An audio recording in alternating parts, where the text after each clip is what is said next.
Selamat malam kaum muslimin dan muslimat dimanapun berada. Pada malam ini kita bersyukur kita berjumpa kembali walaupun dengan online, dengan daring, live Facebook.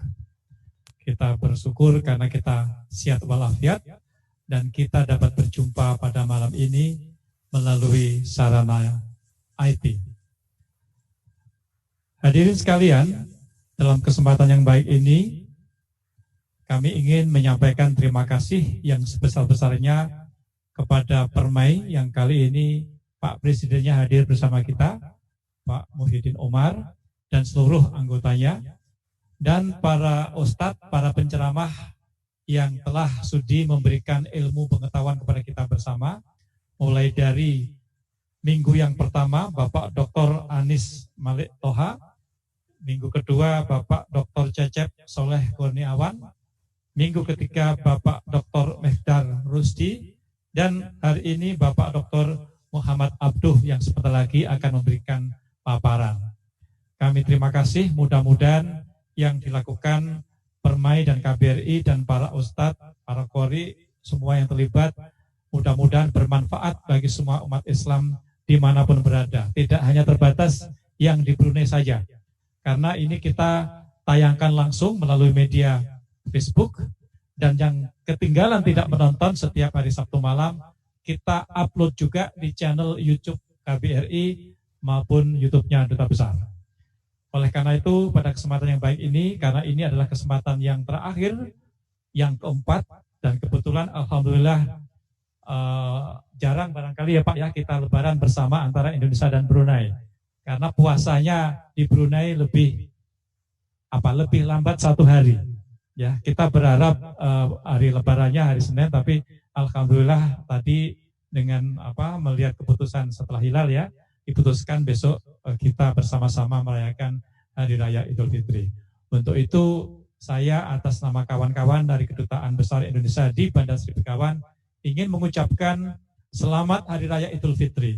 Minal aidin wal faidin. Mohon maaf lahir dan batin. Nah, dalam kesempatan yang baik ini juga untuk pertama kali dalam hidup saya dan mungkin juga bapak-bapak ibu yang ada di studio, pura-puranya studio, maupun yang ada di daerah lain, mungkin juga ini pertama kita mengadakan menyambut Lebaran tidak ada sholat berjamaah. Ya, ini juga tentu karena wabah COVID-19 yang sekarang melanda dunia. Kita ikutin peraturan yang ada. Di Indonesia juga sama, di Brunei juga sama, kita ikutin tidak boleh sholat sama-sama untuk mencegah penularan yang lebih luas, dan juga kita ikutin arahan dari Brunei untuk tidak boleh open house. Jadi pertama-tama juga yang biasanya kita ngumpul-ngumpul setiap lebaran di KBRI, kira-kira 1.800 sampai 2.000 orang kumpul ya. Di Wisma pun biasanya kita ada open house rame-rame, khusus malam ini, khusus besok karena memang sudah tidak diizinkan maka tidak ada open house ya. Oleh karena itu mari setelah Ramadan ini kita membiasakan hidup dengan mengambil hikmah dari COVID-19 yang sedang kita alami, yang telah dan sedang kita alami. Kita tidak tahu sampai kapan, tapi paling tidak mudah-mudahan doa kita semua selama bulan suci ini didengar oleh Allah Subhanahu wa taala. COVID-19 bisa segera pergi dari dunia ini, bukan hanya dari Brunei dan Indonesia, dari dunia. Dan untuk itu kita tetap jaga kesehatan, tetap kita jaga pola makan kita hidup sehat, kita menghindari kerumunan-kerumunan, dan kita terus ikuti panduan-panduan arahan-arahan yang diberikan oleh pemerintah Brunei maupun Indonesia. Saya kira demikian sambutan saya. Saya membuka pada saat pengajian yang pertama, Pak Ustadz. Jadi saya merasa ingin juga ikut menutup pada pengajian hari ini sebagai pengajian yang terakhir. Demikian, sekali lagi, minal aidin wal faidin, mohon maaf, lahir batin, wassalamualaikum warahmatullahi wabarakatuh. Terima kasih banyak Bapak Duta Besar. Baiklah Bapak-Bapak, Ibu-Ibu sekalian, pada malam hari ini pengajian akan menyajikan kultum dengan tema berprasangka baik kepada Allah di masa pandemik COVID-19. Untuk itu telah hadir pembicara yaitu Bapak Dr. Muhammad Abduh di sebelah kanan saya. أعوذ بالله من الشيطان الرجيم بسم الله الرحمن الرحيم ثم أنزل عليكم من بعد الغم أمنة نعاسا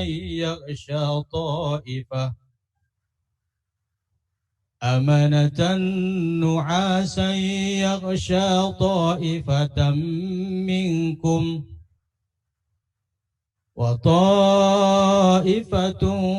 قد أهمتهم أنفسهم يظنون بالله غير الحق ظن الجاهلية يقولون هل لنا من الأمر من شيء قل إن الأمر كله لله يخفون في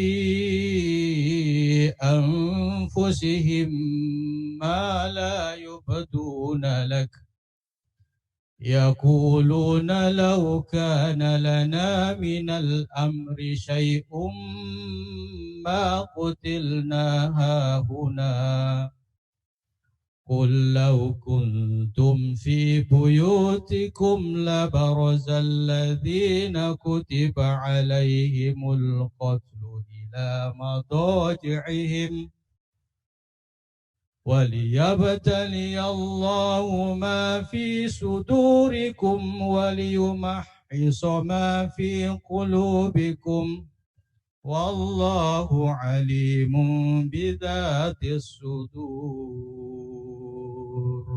صدق الله العظيم.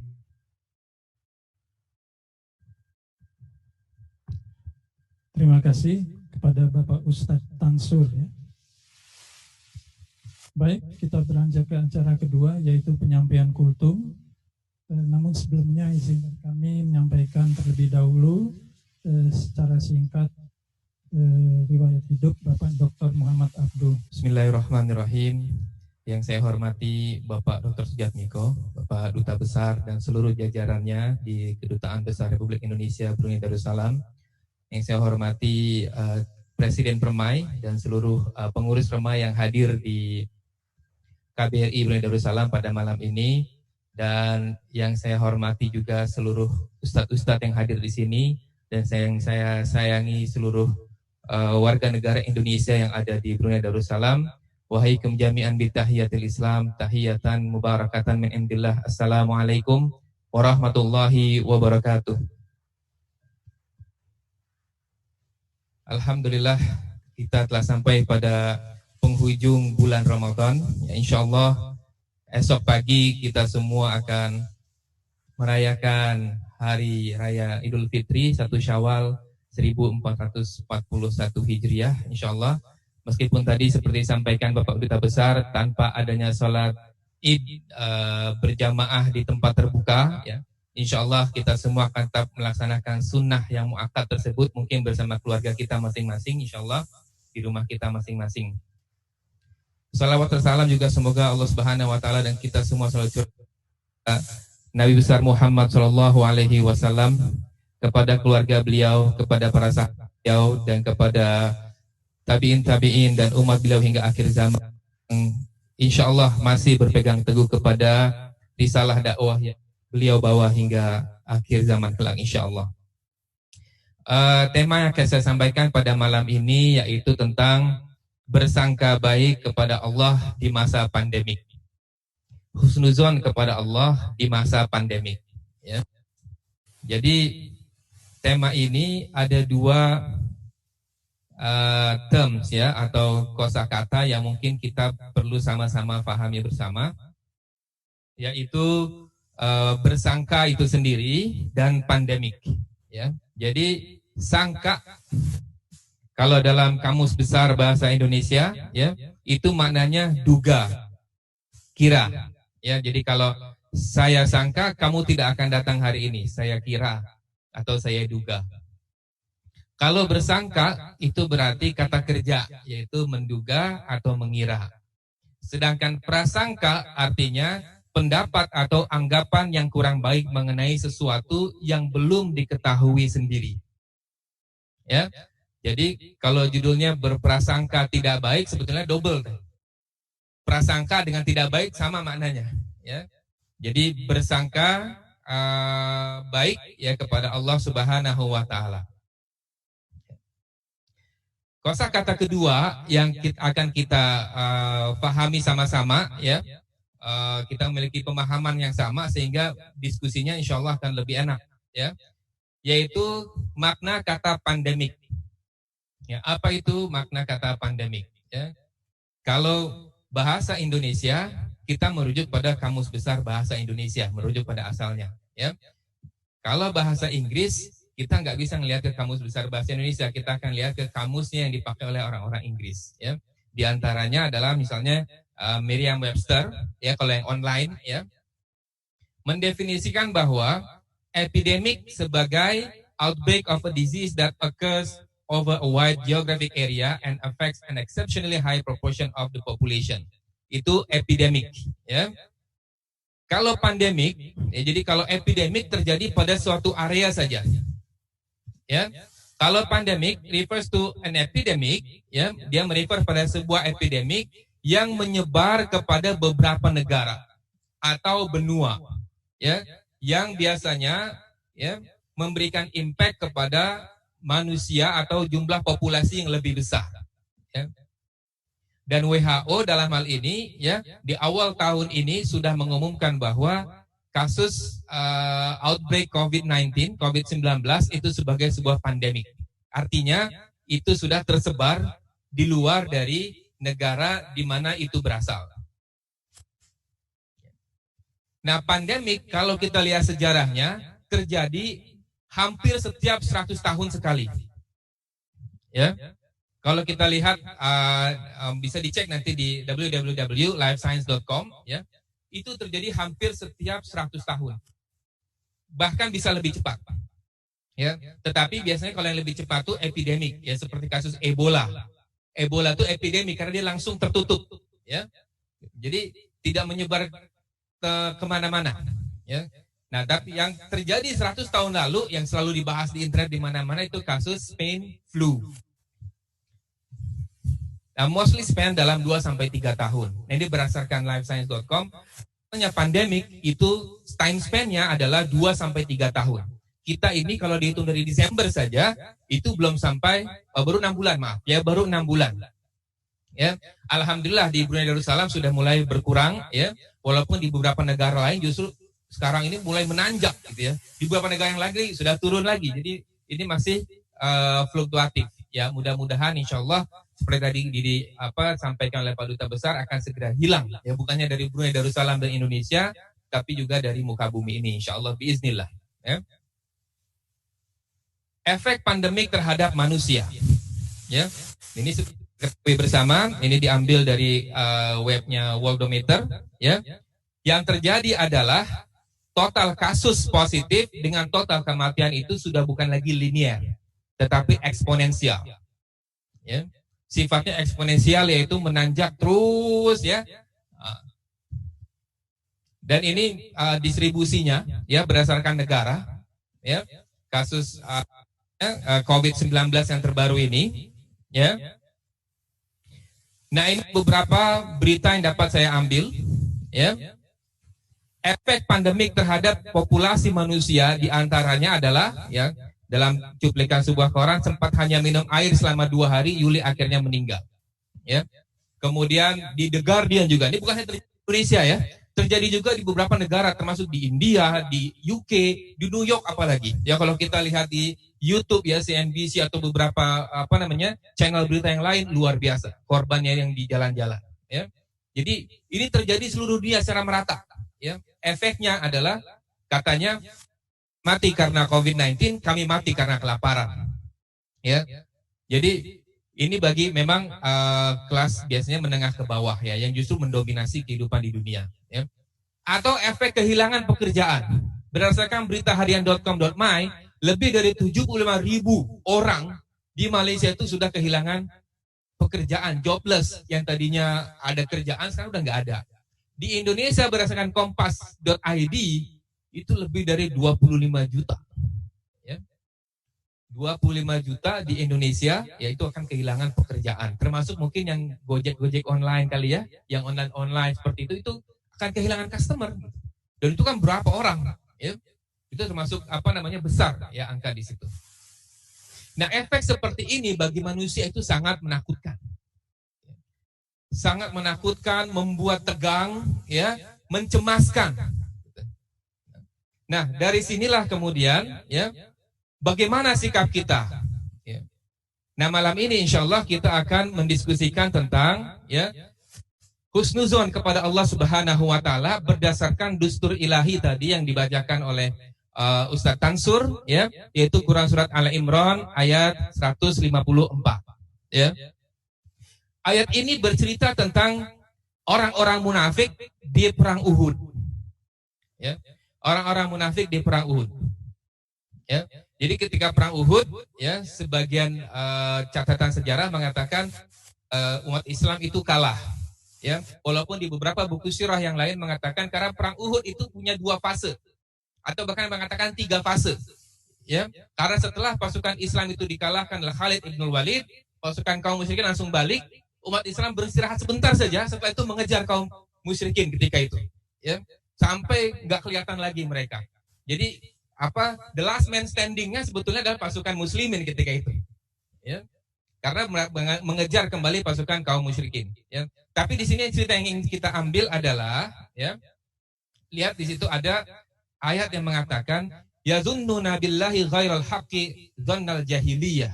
Ada sebagian kaum muslimin yang dikategorikan orang munafik ya oleh Allah Subhanahu wa taala, mereka berprasangka tidak baik kepada Allah. Dzannal jahiliyah, seperti prasangka-prasangka orang jahil, orang jahiliyah kepada Allah. Gimana? Yaquluna hallana minal amri min syai'in. Kalau bahasa kita mungkin begini. Jadi kalau seandainya ada untuk kami, sebagian dari urusan kami maksudnya akan kami kerjakan. Jadi nggak bergantung kepada keputusan Allah. Ya, Qul, kata Allah Subhanahu Wa Taala kepada Rasulullah SAW, katakan pada mereka, innal amra kullahu lillah. Ya, bahwa seluruh urusan itu di tangan Allah. Ya, seluruh urusan itu di tangan Allah. Ya. Tapi innal amra kullahu lillah, bahwa sesungguhnya segala urusan itu di tangan Allah. Ada yang nggak bisa terima itu. Mereka kemudian mengatakan yaquluna law kana lana minal amri syai'un ma qutilna hahuna. Ya. Kalau kita misalnya nggak bergantung kepada petunjuk dari Allah melalui Rasulullah, ya, ma qutilna hahuna, kita nggak akan terbunuh di sini. Qul law kuntum fi buyutikum labarazal ladzina kutiba alaihimul qatlu ila madajihim. Kata Allah, katakan wahai Muhammad kepada mereka, ya, lau kuntum fi buyutikum, seandainya kalian berdiam saja di rumah kalian, ya, labarazal ladzina kutiba alaihimul qatlu, yang enggak mau ikut berperang, ya, kalau memang sudah waktunya meninggal. Atau bahasanya begini, kalau memang engkau akan mati di tempat A, bagaimanapun caranya, engkau akan berjalan ke tempat A dan mati di sana. Makanya kalau ada beberapa artikel mengatakan seni memilih kematian, karena kematian itu sesuatu yang pasti. Ya. Tinggal bagaimana caranya. 6 tips untuk selalu berhusnuzon kepada Allah, untuk menghilangkan perasaan tadi. Laukana, seandainya. Ya. 6 tips ini ditulis oleh Ibnu Qayyim rahimahullah, ya, dalam bukunya Al-Fawaid, ya. Katanya ada sitatun masyahid, ya, ada 6 cara pandang agar kita selalu mampu bersangka baik kepada Allah. Yaitu yang pertama, memandang segala kejadian dengan kacamata tauhid, ya. Kalau memandang segala kejadian dengan kacamata tauhid, ya, maksudnya adalah bahwa Allah lah yang mentakdirkan, menghendaki dan menciptakan kejadian tersebut. Segala sesuatu yang Allah kehendaki pasti terjadi, dan segala sesuatu yang tidak Allah kehendaki tidak akan terjadi.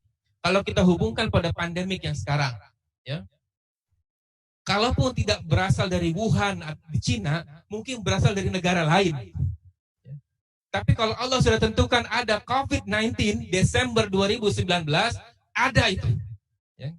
Ada, cuma kita mungkin nggak tahu. Manusia ini hanya menjadikan asbab saja.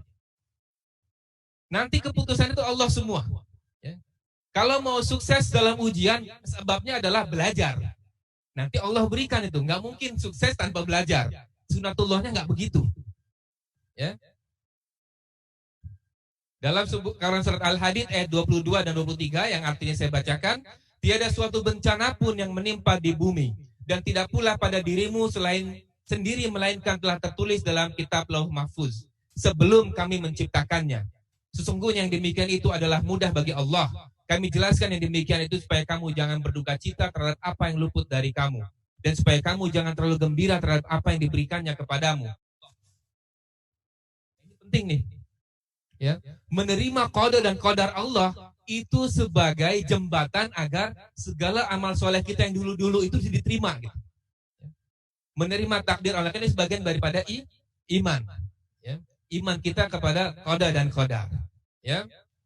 Bahwa ya segala apa yang ditakdirkan menimpamu tidak akan meleset darimu. Ya. Dan apa yang ditakdirkan bukan bagianmu tidak akan mengenaimu. Selama 3 bulan berturut-turut kita di dalam rumah saja. Ya. Nggak keluar karena takut dengan COVID-19. Sekali keluar rumah, apes.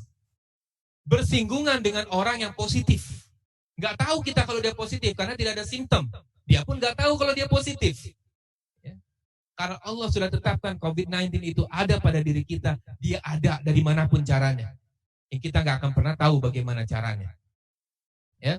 Yang jelas takdir Allah itu, ya, kalau ia menyiksa hambanya, ia menyiksa tanpa menzalimi. Ya. Menyiksa tanpa menzalimi ini subhanallah kata-kata yang luar biasa ya. Bagaimana menginterpretasi menyiksa tanpa menzalimi. Ya. Rahmatnya mendahului amal kita. Ya. Bahwa amal saleh kita itu, ya, itu sebetulnya bukan sebagai wasilah atau alat masuk ke dalam surga, karena masuk ke surga itu adalah rahmat Allah Subhanahu wa taala. Ya.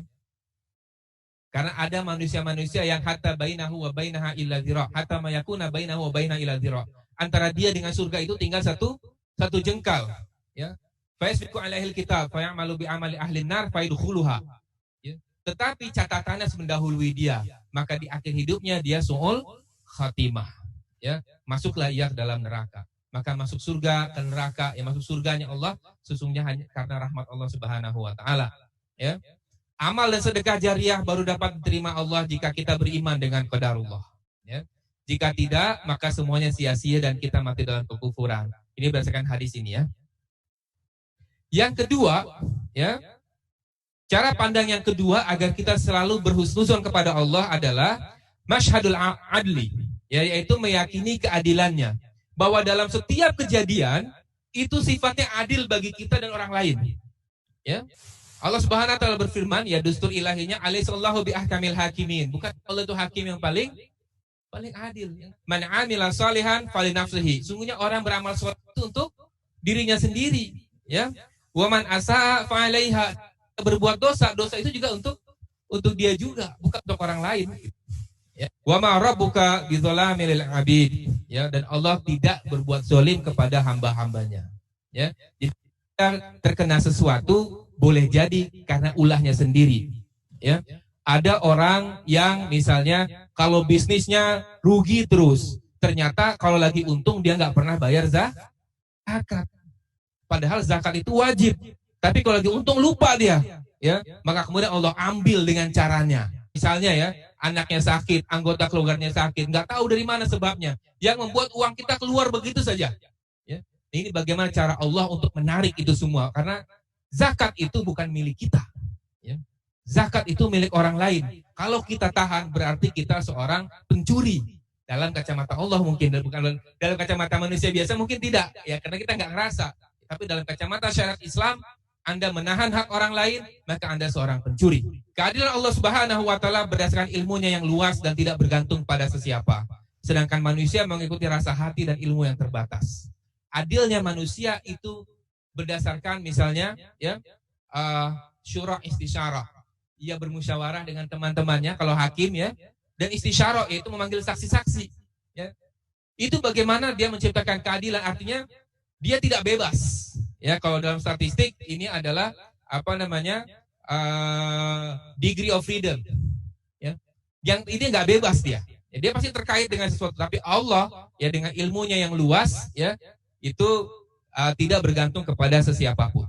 Ya. Makanya kadang-kadang keadilan Allah itu kita nggak nyampe. Ya. Gimana logikanya saya kerja capek-capek tiba-tiba disuruh potong 2,5% tiap bulan? Ya. Kan secara logika manusia itu nggak adil karena saya yang capek. Ya. Tapi logika Allah nggak bisa kita samakan dengan logika manusia. Ya. Yang ketiga adalah masyhadur rahmah, yaitu meyakini kasih sayangnya. Bahwa rahmatnya dalam peristiwa pahit yang kita alami itu mengalahkan kemurkaan dan siksanya yang keras. Jadi peristiwa pahit yang kita alami ini masih rahmat Allah Subhanahu wa taala. Dalam Quran surat Al-A'raf ya, Allah Subhanahu wa taala berfirman, "Wa rahmati wasi'ati kullasyai." Ya, bahwa rahmat Allah itu meliputi segala sesuatu. Ya, jatuhnya daun ya, itu pun atas rahmat Allah Subhanahu wa taala. Coba kalau daun tidak pernah berguguran, bagaimana tanah itu bisa menyuburkan dirinya sendiri? Ya. Karena daun-daun itulah dari pelajaran biologi kita pahami, dia berubah ya, sehingga menjadikan tanah itu subur, dia berbuah. Siapa yang makan buahnya? Kalau pohon mangga di Brunei ya kita-kita kan. Pohon lengkeng ya kita-kita juga yang makan. Maka setiap kejadian itu adalah rahmat Allah Subhanahu wa taala untuk hamba-hambanya. Ya. Dalam sebuah hadis qudsi ya, riwayat Tabrani Abu Umamah ya dikatakan bahwa Allah Subhanahu wa taala berfirman, "Pergilah pada hambaku lalu timpakanlah berbagai ujian kepadanya, karena aku ingin mendengar intihannya." Jadi ternyata ya, ujian bertubi-tubi dari Allah Subhanahu wa taala itu ingin agar kita mendekat kepada Allah Subhanahu wa taala. Ya. Tapi ada orang-orang yang nggak paham situasi ini. Ya. Ujian yang bertubi-tubi itu malah kemudian menganggap Allah Subhanahu wa taala tidak adil. Ya, apalagi sampai terucap di mulutnya Allah nggak adil. Nauzubillah, nauzubillah. Ya. Kalau itu sampai terucap ya, kemudian diyakini dalam hati, yang ada adalah kekufuran karena adil adalah sifat Allah. Ketika tidak mengakui sifat Allah, maka dia sudah meninggalkan keimanannya. Ya. Yang keempat ya adalah masyhadul hikmah. Sudut pandang hikmah. Jadi kita meyakini ada hikmah di setiap sebalik kejadian. Apapun kejadian itu. Tidaklah Allah Subhanahu wa taala mentakdirkan begitu saja tanpa tujuan. Termasuk penciptaan manusia kan? Wa ma khalaqtul jinna wal insa illa liya'budun. Ada tujuan penciptaan ya, jin dan manusia, ya. Dan tidak pula ia memutuskan suatu ketentuan takdir itu tanpa hikmah, ya. Contoh kisah, ya. Buya Hamka difitnah dan dipenjarakan, ya. Namun disitulah justru dalam 2,5 tahun ia bisa menuntaskan tafsir Al-Azharnya, ya. Dalam waktu 2,5 tahun, ya. Syahid Kutub juga sama. Beliau memulai dan menghabiskan tafsir fi zilalil Qur'annya itu, ya, di dalam penjara, ya. Kalau antara Belgium dengan Brunei ini kisah saya sendiri, ya. Karena sebelum ke Brunei saya dapat offer dari Belgium, Antwerp, juga dari UBD dari Brunei. Ya, karena ibu saya pengen dekat-dekat, ya nggak jauh-jauh, jadi pilih Brunei. Ternyata di Brunei ini subhanallah hikmahnya luar biasa. Ya, banyak kejadian-kejadian yang memang kami dan sekeluarga memang patut syukuri. Ya, patut syukuri. Ya, ada sebuah ungkapan ini Marcus Aurelius, ini salah satu Roman Emperor, ya, filosof Romawi juga. The happiness of your life depends on the quality of your thoughts. Ya. Jadi bagaimana sudut pandang kita, cara berpikir kita. Kalau selalu saja negatif, ya, memang tidak nampak happy tuh selalunya, ya. Tapi kalau dia positif, ya, insya Allah, ya, dia akan selalu nampak happy dan hidupnya juga nggak akan nampak susah. Ya, walaupun orang lain melihatnya susah.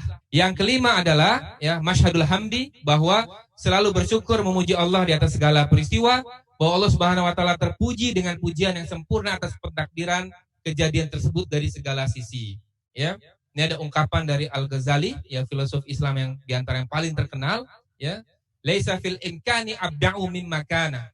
Tidak ada yang lebih baik daripada yang telah terjadi. Artinya apa? Artinya ia menerima setiap kejadian itu Setelah usahanya tentu saja, jadi dia nggak duduk-duduk saja. Setelah usaha maksimal, kemudian ia bertawakal dan menerima keputusan Allah dengan lapang dada. Ya, ada satu cerita, ya, ayah dari Buya Hamka itu ketika ia berkunjung ke Ternate, langsung dipinang untuk menjadi mufti di Ternate. Ya, ketika itu Buya Hamka masih berumur 5-6 tahun. Kemudian ayahnya minta izin untuk bilang ke bapaknya, izin dulu ke bapaknya, ya, di kampung. Dia balik, ya. Ketika balik ke kampung, nggak lama balik ke kampung, ayahnya meninggal, kakek daripada Buya Hamka. Kemudian penduduk Minangkabau ketika itu, ya, Bukit Tinggi, ya, itu tidak rela melepaskan ayah dari Buya Hamka. Dan disitulah kemudian Buya Hamka mulai belajar Islam dari bapaknya. Seandainya ayahnya menerima tawaran jadi mufti Ternate, mungkin kita nggak akan bisa baca tafsir Al-Azhar saat ini. Kita nggak akan bisa baca tulisan-tulisan yang renyah, ya, bagi pikiran kita saat ini. Karena mungkin tidak ada Buya Hamka yang kita kenal saat ini. Kita nggak pernah tahu. Ya. Makanya ini salah satu ungkapan favorit saya, ya, laisa fil imkani abda'u mim makana. Jadi kalau ada sesuatu yang kadang-kadang nggak enak gitu, ya, di perasaan kita nggak enak, tapi bismillah, pasti hikmahnya bagus, ya, dari Allah Subhanahu wa taala. Ya. Kemudian yang terakhir adalah berserah diri sebagai hambanya, ya.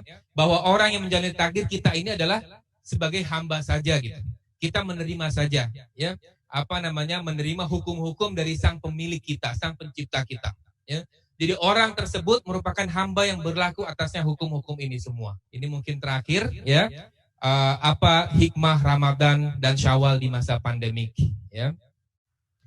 Ada beberapa hikmah yang mungkin saya rasakan, ya, tapi nanti listnya boleh ditambah, ya, oleh antum semuanya, ya. Yang pertama, kita memiliki waktu penuh bersama keluarga yang dulu-dulu mungkin belum ada, ya. Jadi lebih dekat dengan keluarga, ya.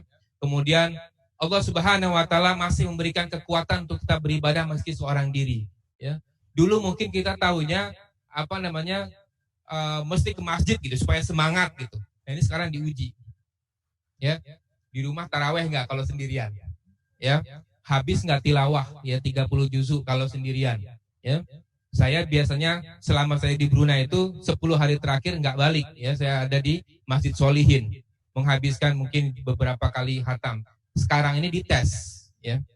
Kalau nggak ada itikaf, bisa nggak di rumah dengan segala macam, ya begitulah dinamika yang ada di rumah gitu, ya. Kemudian seorang ayah dapat menjadi imam dengan arti sebenarnya gitu, ya, bukan cuma qawwamuna 'alan nisa dalam arti konotasi gitu, tapi sekarang betul-betul imam yang betul gitu, ya, bagi keluarga, ya, sholat 5 waktunya, tarawehnya, ya. Kemudian Allah Subhanahu wa taala memberikan kekuatan untuk tetap beribadah meski seorang diri. Maaf, ya, sudah diulang. Dapat menghatamkan bacaan Quran bagi yang selalu sibuk di bulan Ramadan, ya. Ada yang setiap Ramadan umumnya sibuk, ya, bahkan nggak bisa hatam, ya, bahkan sehari mungkin sering kelewat gitu, ya, nggak ada tilawah Al-Qur'annya, ya. Tilawah Al-Qur'an cuma ngedengerin imam taraweh misalnya, ya. Nah, sekarang ini masa-masanya banyak juga orang-orang yang bisa menghatamkan yang tadinya tidak bisa menghatamkan, ya.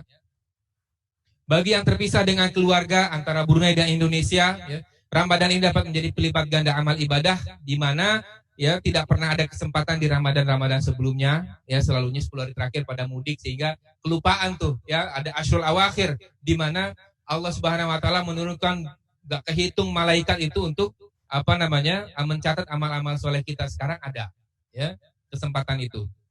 Dan mungkin inilah sekali dalam satu abad, ya, di mana seorang anak mengungkapkan rasa cintanya kepada orang tua dengan cara tidak mengunjunginya. Ya, kalau yang di kampung maksudnya, ya. Dengan cara tidak mengunjunginya itu adalah bagaimana ia mengungkapkan rasa cinta kepada orang tuanya, ya, karena COVID-19, ya. Dari sini kita bisa ambil banyak cara untuk mengungkapkan cinta, asalkan dipahami kedua pihak. Nah, silahkan ditambahkan daftar hikmah ini. Nah, ini mungkin tiap individu memiliki hikmahnya masing-masing. Dan wallahu a'lam bishawab, mohon maaf atas segala kesalahan dalam penyampaian. Billahi taufik, wassalamualaikum warahmatullahi wabarakatuh.